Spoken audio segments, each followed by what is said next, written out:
Today we're taking a look at Sea of Thieves, a brand new game and series developed by Rare. It's been a long time since Rare have been the renowned developer that created such classic titles as Banjo-Kazooie, Donkey Kong Country or GoldenEye, relegated to producing less stellar Connect titles for a number of years, but with Sea of Thieves that may be set to change. Sea of Thieves is essentially a pirate-based action-adventure multiplayer game with a massive emphasis on co-op.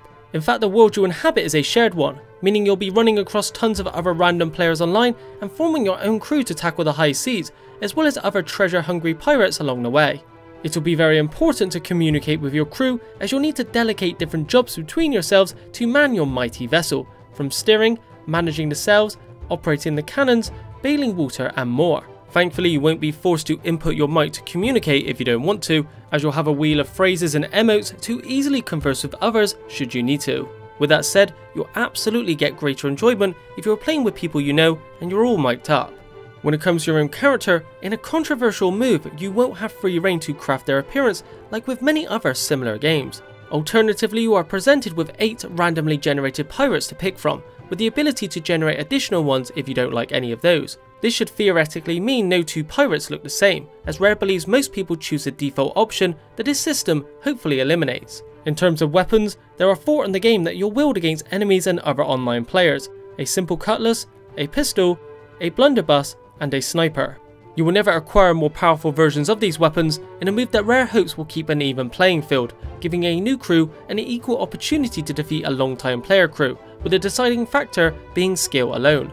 That brings me onto the progression system. Because progression won't surround the unlocking and acquiring of more powerful gear, in Sea of Thieves it's tied down to purely cosmetics, unlocking better looking clothing items to adorn your pirate with and show off to others. Time will tell whether this will have enough pull to keep people interested in the long term, but I've no doubt there'll be new items periodically introduced. In regards to the story, there actually isn't one, at least in a narrative sense, although there will be plenty of lore to discover. Instead, you're encouraged to create your own story for your adventures with your friends and rise up through the ranks to become a legendary pirate, which is essentially your ultimate goal during your time playing. Achieving this will unlock a secret hideout called the Tavern of Legends, as well as new quests, special ships and unique treasure. You'll embark on your journey to legend by accepting and completing various quests that the game calls voyages, acquiring them from various trading companies.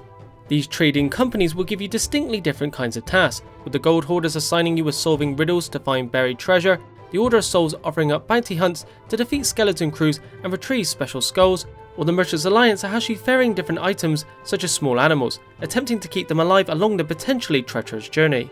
You then have types of public events you can come across in the world, such as skeleton forts. These are essentially raids and possibly one of the most fun missions you'll encounter. Skeleton forts have large skull-shaped clouds hovering above an island, signalling a hoard of treasure is up for grabs, requiring a whole crew multiple trips to bring it all back to their ship, provided you can take on the onslaught of enemies. What really makes it interesting is that you won't be the only ones attempting to reap the rewards, no doubt leading to plenty of tense moments and exchanges between your team and others.